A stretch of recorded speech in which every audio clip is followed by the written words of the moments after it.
Hello there, guys. It is I, Abridged Goku, or Wolfku, or the voice actor of Abridged Goku, and welcome back to another installment of 10 questions. That's why I pronounced it correct this time, because last time I mispronounced it with Lawrence, so forgive me on that.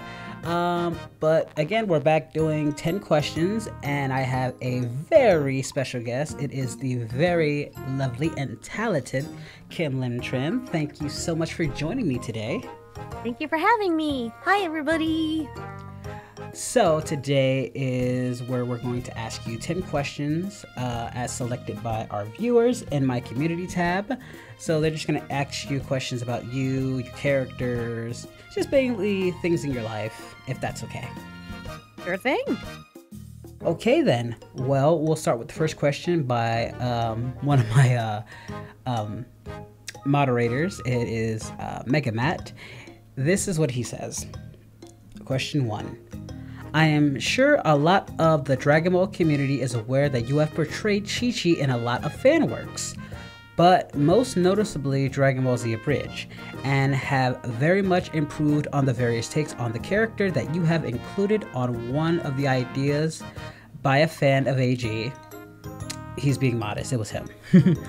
Which was based off of a what if idea. What if Chichi was a yandere? I guess what I'm wondering is this. What is your personal favorite take on the character that you've done? That's a good question. I really like working on Dbz Abridged Chichi because that's the one that introduced me to Chichi. But Yandere Chichi got me to explore another side of Chichi that we don't usually get to see. And it's sort of like, I'm not sure if all Chichis have this capacity to be this spooky and scary and out to get you. But we know that she can if she really had to. And it was really fun. So it's tied between those two. Though there are lots of fan Chichis. Some of them have a lot of overlap. So it's hard for me to decide. I like the ones that explore her loving side and relationship with Goku. I like that too. It's very cute and sweet and very wholesome. I'm all for Gochi. Gochi! Well, there you have it. Let's go to question 2. This is by James Butler X 881. And they say, what is your favorite scene in Dragon Ball Z Abridged? The scene I like remembering the most is when she has her big speech and basically even sticks it to Vegeta and crew. And I forgot which episode it is. I think that was towards the Cell saga, towards the end. Yeah, it was. And yeah, that was my favorite scene in Dbz Abridged because we finally get to see more of her motivations and learn more about why she is doing the things she does instead of just seeing her as a force that just stops everyone from having fun. That's pretty much true to the original character, actually. So darn. That's actually very true to the original character of why she acts the way she acts, and I think that was one of the more really cool things that you guys did in Abridged was it wasn't just a parody. You were actually showcasing, why Chi-Chi's the way she is. She's not crazy. She's a mom. It's actually kind of cool the more that I think about it that I think we record like one episode at a time as opposed to like a whole season and then upload everything. So that means I didn't get to see in advance where Chichi was gonna go. I had to just play moment to moment and nuance the performance the more I learn about her with each appearance she makes. Okay, nice. I'm glad that you were able to get some enjoyment out of that as well. Let's see. Sebastian Kiro Crimson says, what is your favorite transformation in Dragon Ball? It could be Dragon Ball Z, GT, Super, Epsilon, etc., regardless if it's canon or non-canon. This is gonna sound very mean, but I like the Gotenks transformation. Which one? Is it Super Saiyan 3, or is it just a fusion itself? The fusion. That's fair. That's not me. That's really... yeah. I like Gotenks. I love Gotenks' Super Ghost Kamikaze attack. It's so cute. It's like, how do I say this? It's sort of like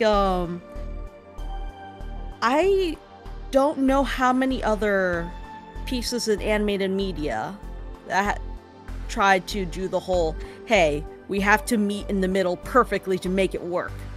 I mean, sure, they have stuff like in Evangelion, they have the whole you gotta dance in formation and perfectly to fight the angels or stuff like that. But how Goten and what's his name? I know Trunks. it's not Trunks. I keep forgetting that there's little Trunks and there's big Trunks. Just them getting along and fusioning into a cute little feller. I mean, it's sort of like, don't they just fight over the body in a way? It's more who has the more dominant personality. And I think Trunks has the more dominant personality that takes control. It makes me wonder. It makes me wonder, like, how you guys would have spun that, or who would have been Kid Trunks. I know you were gonna do Goten, so who would have done Kid Trunks, and how you guys would have done that? Shame you never actually got to do it since you like Gotenks. Well, we're gonna have to see someday, hopefully. Who knows? We don't. Who knows? But you never know. Maybe there's a comic dub about it. I don't know. It might. Yeah. Let's see. Let's go to question 4. This is from Dark Sonic 7176, and they said, "What is it like working with Abridged Goku?" A lot of fun, because it's sort of like, how do I say this? Every project he brings to the table is with me in consideration of whether or not I'm comfortable or not to work on it. Instead of just throwing it at me and saying, do it. Because I have worked with people who have done that, and I'm all like, ugh, okay, I am an actress, I will do this. And then it's sort of like, as I learn to establish my boundaries as a person and as a performer, it's good to see those boundaries respected, instead of just like, oh, you have to do that, or oh, I won't work with you again because you don't want to work on this thing with me. No, none of that. And that's probably my favorite thing about working with AG, because he respects those boundaries quite a bit. And there's always something interesting going on, because there was some of the longer comics were very fun to do, but the little comics are probably most of my mini favorites. But then again, it's sort of like almost all of them are my favorite in little ways. It's kind of like, okay, do I want the giant chocolate bar, or do I want the little Skittles? The Skittles I can pop into my mouth and go like, oh yeah, I like Skittles, yum yum yum yum. But sometimes I get the craving, and I'm all like, chocolate, yo. And those are the big ones. And I'm all like, hey, that chocolate, that is what the big. This is such a weird conversation. That's what the longer comics are for me. And personally, if I could decide what I would like to do more of, though I liked short comics, if there are more longer comics that get to explore Chichi more, that would make my day. I love exploring Chichi, because everybody has a different interpretation of Chichi, and I like to explore every single one of them. There are comics out there, but I know your boundaries, so I could never come to you and ask you, because You respect? Yeah, the one thing, like I said, I have different versions of Chichi, and I have to make sure if I'm gonna, use this individual, they have to, what's their comfort level, and if they're not comfortable with it, there's just no point in asking. Or like, it's not gonna get finished because certain scenes you're not gonna want to do. Yeah. It's just like, it's not, yeah. I use Kim basically for the more special scenes I know she'll be comfortable with, and because I do not say for work. I mean, just putting it out, I do not say for work, and oh yeah, I know of them. I know Kim's not comfortable with that. Even though there are comics that I think you would like, it has not safe for work scenes. As much as I'd love to use you for that, I want to give them the full, experience. So I have another Chichi that is comfortable. So it's all about with whoever I'm working with. Same thing with my Kale VAs or my Khalifa VAs. It's their comfort level, and I don't want to breach that. That's just not how that's not how I do things. It's never how I do things. So we just work things out. If I can't use it for this, then we'll find something else. And that's my motto on whoever I work with. If I have the privilege of working with you, I will respect your boundaries. That's just my philosophy and my morals. So working with Kim has been an absolute delight. She is a very easy person to talk to, and hard worker. Like I said, she when I say she does takes, man, she does it. In the first try, I struggle sometimes because you do so many different takes that I like. I have to really shuffle through the audio. Like, same thing with Moscow at times too. Like with Lawrence, like, you guys do your takes, and I'm just like, this is good, but this, because I hear the voices in my head and how I want them to sound, but then you add another spin to it, and it just throws me off my game sometimes. Very few VAs that I've worked with can do that, and I think you guys are doing very well. You guys keep me on my toes. Well, thank you for the opportunity to explore those different avenues and different character facets that give us the opportunity. Yeah, I mean, we wouldn't be able to give those takes if we didn't know that we could do them. And I like my actors to just show me your take on it. When I select you, I already know you're good for the role. Now I want to see what you can do with it. So I try to give you guys a lot of freedom. Let's see, from Amateur Hour 789. It's a weird one. They said, what's your favorite flavor? But they're not really specific. Huh. Sours. Like, when it comes to candy, I like sour candy. But, I like sweet and tangy. If they go together, I like those different textures and flavors, like the Haribo raspberries or the Nerds ropes that are like gummy but chewy and crunchy at the same time. Those are my favorite. But if I was able to decide, like, what kind of candies do you really like? I'll be like, yeah, give me sour candy. Alright, so from, let's see, Jamal Leah Artis, I hope I'm saying this right, this is question 6. Do you like any historical anime series involving samurais of Japan, or kings of medieval England, French historical royals, or shows like Berserk? What characters does she like best? Ooh, okay. Now this is gonna sound funny, but I really like if people know about this Otome game called Hakuoki. They made an anime too, and I still haven't watched the anime, but inside that anime they have the Shinsengumi. And the Shinsengumi would include Hajime Saito and the rest. They're kind of like the Alamo, but in Japan. They are very much remembered for their heroic loss, so to speak.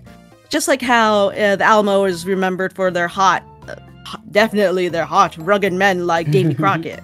So if we're talking about samurai and stuff like that, I would like to say that I blame all the media making the Shinsengumi look really cool, even though they lost in the end. But they're really cool, no matter how they're interpreted, especially Saito. Gotcha. Let's see. Question 7, I believe. Master Broly YT asks, Kim, what's the best about you? I try really hard. All the time. Like, no questions. I'm all like, am I really good? No. If I'm good or not good, ultimately you'll always get me trying the best I can muster at any given moment. That's the truth. And it's sort of like, if I make a flaw or I mess up, I'll try to make it better. I'll always try. I gotta try. And then we have question 8 from Jacob. They ask, what's your favorite Pokemon? Halucha. I actually I need an updated version of this of this graph or flowchart thing, but it's kind of, but they make those websites nowadays so you can help narrow down your favorite Pokemon. But many years ago, after hours, maybe even half an afternoon of me sorting through all of my Pokemon, I found out that Hawlucha's my favorite.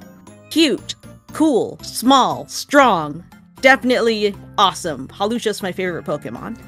And then we have question 9 from Anime Wolf Girl 388. Have you seen Splice and Wolf? Not yet. What's it about? I want to find out, because I've heard good things about it, but I never wanted to spoil myself by reading ahead, you know? Because I've heard about it, though. Do you know about it? I've seen it a while back, but I could not for the life of me tell you the story because it's been so long. Okay, so that means you won't spoil it on accident either. I'll have to look it up. But I know it's good. I remember liking it. I definitely remember liking Splice and Wolf. A lot of people said great things about it. That's why I was all like, ooh, I don't want to spoil myself by looking it up and finding a major spoiler. Like Madoka Magica. Everyone spoils what happens in episode 3. And I'm all like, okay, thanks a lot, guys. Okay, we have one final question. This will be from me personally. What are your plans for the future? That's a good question. I'm actually thinking about that a lot right now. Let's see. Well, one thing I want to do is to work on more involved character work. It's not like I don't like the character work I do now, but the stories that make me explore whole arcs, whole journeys with these characters, that let me see how they grow and explore parts of myself I never knew I had or never got a chance to express. I want more opportunities to do that, and one way I want to do that is to get in touch with my agent, get a better grasp of what they know, what I can or can't do, so I can be ready for the opportunities when they do arise. They can probably let me know what I can work on. So, a lot of studying, a lot of trying hard. And what I hope to do is work on bigger and better things so I can help people too. It sounds so cheesy, but it's sort of like, I was just thinking about this yesterday night, or last night rather, that there was this one event I was participating in for Cookie Run Kingdom, where I am the voice of Kumiho Cookie in Cookie Run Kingdom, and I felt so helpless when everybody couldn't get everything in line because the line was over 100 people long, maybe even 300 people. The mall was wrapped by this line, and I couldn't give them anything. I couldn't give them the macarons that they were in line for. I couldn't give them gacha game codes to the game. I couldn't give them anything. But what happened was that someone gave me their notepad, and after they had an altercation with family because they were all like, this is crazy, what if you get nothing? And I was like, no, I want to give people something. So what I did was that I said, if you didn't mind me having this notepad, I will give everyone who wants it an autograph from me. It will be free. And people were like, are you sure it's free? Do I have to pay you? And I'm like, no, it's free. And they were like, it made their day to know that someone was out there who still cared for them in a way. It sounds so dopey and weird, but I mean the thing is that there were parents who did not understand the game that wanted something for their children, and then they said, hey, can you let me know which character you are, so when I give them this autograph, they'll know who it's from. And I said, yeah, it's from Kumiho Cookie. And so a lot of people's faces just lit up when they found out that it was just me helping them out, because a lot of people didn't care or didn't really like my character or didn't even like voice acting in English. But that kind of influences what I want to be able to do if I get bigger roles. And the bigger roles are maybe for a selfish reason, like, oh, I just want to explore parts of who I am. But if I wanted to do more with it, it would be for something like that. And that's what I look forward to in the future. Sounds like you have a very bright future ahead of you. Oh, you think so? I'm trying. I always try hard. That's what I said. I mean it. No, I think that's a very noble thing, and quite frankly, I don't mind cheesy. I actually would prefer if we had a little cheesy or gooder things in life. Gooder, better things in life with people with attitudes like that. So, no, definitely, and I truly hope you can achieve that goal, and you won't have any dire setbacks. There is one saying that is, I'm not sure if it's Vietnamese, but I do know that it's a Buddhist saying in a way. I'm not Buddhist in any way, but it has to do with the Bodhisattva, Guan Yin. I know she has a different name in Vietnamese, but if you look her up, she's the one with the many arms. If you know about Nico Robin in One Piece, she's inspired by her. She is the thing is that once there's a saying that says that if you help 1,000 people, one day 1,000 hands will reach out to help you. And that's I believe in that so much, that if you help 1,000 people, they don't owe you anything, but it helps your odds. It helps your chances. Yeah, it's a more positive spin is just saying, oh, karma, okay, but it's sort of like, oh well, I don't know, it's paid forward. Yeah, people do unto others what you would do, what people do to you. So yeah, no, that's a good philosophy. And again, I think at your current trajectory, you're doing fine. You know, very talented, and you and your sister are very talented. Do you mind if I talk about what we've been working on lately? That's been very exciting. Sure, by all means.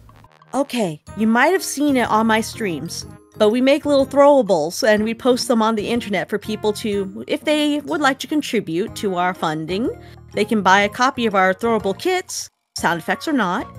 And we made snakes that pop out of peanut cans. We made candy like Competo and rabbit candy. We made even stuffed animals that squeak when they hit you or stuff like that. And it's sort of like, oh my gosh, it's been so much fun reconnecting and making stuff with my sister, instead of just being all like, oh, I'm in our room just recording all the time, or she's in her room just drawing all the time. We're actually working together on these things, and it's so much fun. Well, there you have it, guys. Do you have a link to that? Oh yes, if they don't mind going to Etsy, I have it on Box Doggy. Let me spell it out, because the thing is that I might be in competition with other Box Doggies. Yeah.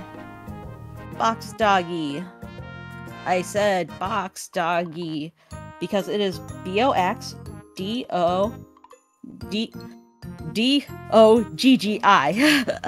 Don't worry. So it's Box Dog. I'll be sure to put a link in the description, so you ain't really got to worry about it.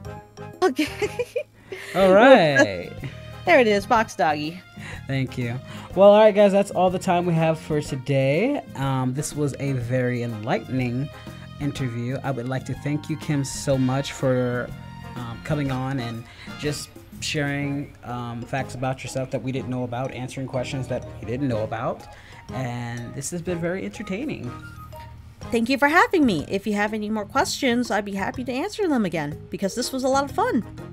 They were really good questions. Yeah, if we ever do the part 2 and this series is very successful, I don't mind having you back for a part 2. But again, guys, make sure if you haven't, go subscribe to Kim Lim Chan on her channel. She does have a YouTube channel and a Twitch, guys. I'll also be leaving links to her channel and Twitch in the comment section down below, as well as the descriptions, as well as what were you trying to promote again? Huh? What were you trying to promote again? Oh, Box Doggy on Etsy. It is on Etsy. I'll also be putting that in the subscription as well, so you can check that out for yourselves. And is there any final words you want to say to the viewers? Try your best. I believe in you. I thought you were going to offer me muffins, Chichi. I'm sorry, Goku. I was kind of busy making them, but I had to take some time away to give you a little smooch. No. Yeah, I love you too. Bye, guys! Bye-bye!